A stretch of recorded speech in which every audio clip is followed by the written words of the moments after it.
Let's talk the Colts. Dan and I went head-to-head on the Eagles. I liked over.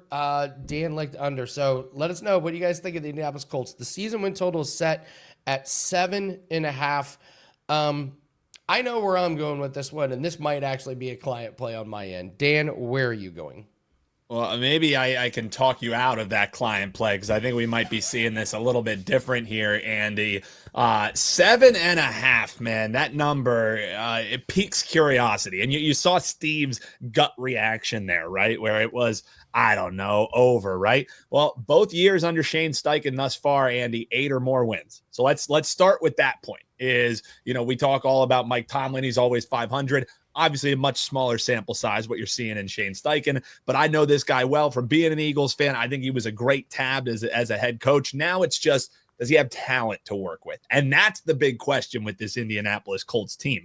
I think they did a terrific job in the draft, but you have to start when you're handicapping season win totals with what does the schedule say? What does the travel say? That's where you have to start. So I look at this schedule, Andy, and while it doesn't look particularly easy, it also doesn't scream like 4-13, right? It doesn't scream that this team is going to have a horrible year. So the way that I looked at it, I have them at least splitting with the division, right? So Tennessee, okay, Houston, Jacksonville. Houston may sweep them like they did last year. However, if they get swept there, maybe they finally win a game in Jacksonville and they sweep Jacksonville. I don't think they're going to be all that great. And then I think they can beat the Raiders. I think this also might be the year that Tomlin's luck kind of runs out a little bit. I think they could match up and at least hang with the Steelers. It's not like the Steelers are going to hang 30 points on them. So it's going to be 1st to 15 in that game.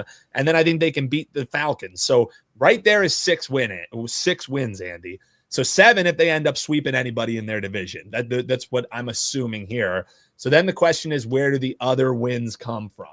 Rams were bad to start the year last year. It wouldn't be that crazy if you see them stumble out of the gate again, kind of the McVay MO. They see them week 4. Dolphins in week 1. McDaniel's shtick is kind of starting to run a little bit thin there in Miami. Broncos, they're supposed to be a contender. Yes, but the Broncos are always a question mark for me heading into the year. And then you also get to play the Seahawks, another major question for me late in the year. So, Andy, last thing, and then I'll allow you to tell me why everything I say is wrong. But when you're taking overs on teams, typically, I think you're assuming everything has to go right for that team to hit that over. At 7.5, I think everything just has to not go wrong for this team. At 8.5, I'm with you. I'm probably starting to make a case for the under. At 7.5, the only way I could look is over. So I'm looking over the 7.5 wins for the Indianapolis Colts, Andy. This is an easy under for me. We went 8-9 last year with a minus 50 point differential, Dan. Minus 50. Listen, when our offensive line is healthy, we're really good. But we're never healthy. This isn't a real thing that happens. We drafted Tyler Warren. Awesome. We have Anthony Richardson, who completes 50.6% of his passes. We drafted Anthony Richardson coming out of college who didn't play many games and wasn't accurate. Guess what? Now he doesn't play many games. He's inaccurate and he gets hurt all the time. Daniel Jones is our backup. I can make the case that our backup is better than our starter.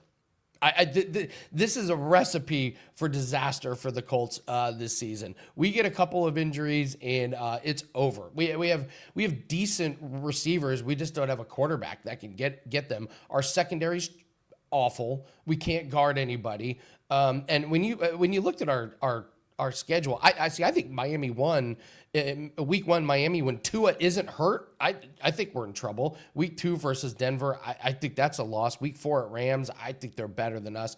And after week 11, we have to go at Chiefs, Texans, Jags, Seahawks, 49ers, Jags, Texans. We get Chiefs, two doses of CJ Stroud lighting us up. I think this is an under. So we're going to go head to head once again. This is great. So Dan is on the over.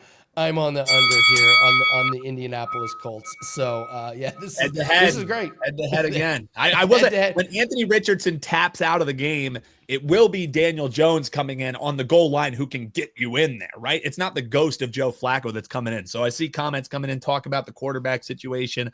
People were in love with Anthony Richardson heading into last season. They were like, oh my God, the potential's there. He's coming off of the injury. So, I feel like, again, talking out of two sides of your mouth with the quarterback situation when you're just saying, oh, it's absolute dreck.